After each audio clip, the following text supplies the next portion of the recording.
Kaby Lake desktop processors, the follow-up to 2016's Kaby Lake processors, launch on October 5th, Intel announced today.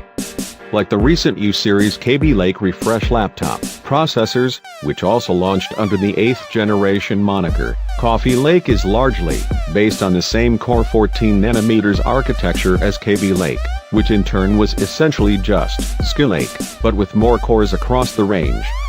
The top-of-the-line 17-8700K features 6 cores and 12 threads, 12 MB of L3 cache, and a boost clock up to 4.7 GHz. The i5-8600K keeps the 6 physical cores, but ditches hyperthreading, while the i3-8100 and i3-8350K both feature 4 physical cores. The latter, which matches the core count of the older i5-7600K, could prove to quite the bargain for gamers on a budget, particularly as it's unlocked for overclocking. Previously, Intel processors with more than 4 cores fell under the high-end desktop, head, E-series and X-series ranges, which cost significantly more than mainstream processors. Unfortunately, while Kaby Lake is more affordable than an X299 chip, the questionable quad-core i5-7640X and i7-7740X excluded, prices are higher than Kaby Lake across the board. The i7-8700K costs $359, up from the $305 launch price of the i7-7700K, while the i5-8600K costs $257, up from the $217 of the i5-7600K. Bear in mind that these per chip in a 1,000 unit order prices. Expect retail to be higher still. Kaby Lake also requires the new Z370 chipset, which features improved power delivery in order to support processors with more cores. There's also official support for DDR4-2666 MHz memory. Those that can make use of the extra cores should see a significant increase in performance in multi-threaded workloads.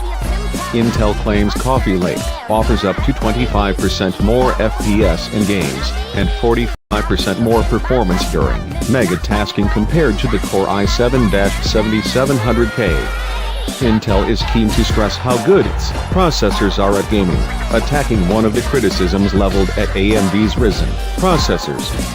Notably, Intel's quoted boost clocks are for Turbo Boost 2.0, which means all 6 cores should hit 4.7 GHz when using a motherboard's built-in multi-core enhancements. That's a very high out-of-the-box clock speed for a 6-core processor, one that should result in some interesting gaming benchmarks. While the i7-8700K makes the X299-based i7-7800X somewhat redundant, the X370 platform does suffer from the same limitations as its predecessor X270. There's only support for dual-channel memory, and there are only 16 PCIe lanes connected directly to the CPU. The platform as a whole supports up to 40. But those extra 24 share a single DMI 3.0 connection to the CPU, which can limit performance, particularly in systems with multiple M2 and NVMe storage drives. Like Kaby Lake, Kaby Lake also features integrated GPUs across the board, which is handy for those need the processing power, but only have modest GPU requirements. Current Ryzen CPUs all require a discrete GPU. Unfortunately, there are no significant improvements to speak of on the GPU side, with all CPUs featuring Intel UD630 graphics, which are largely unchanged from Intel 530 graphics.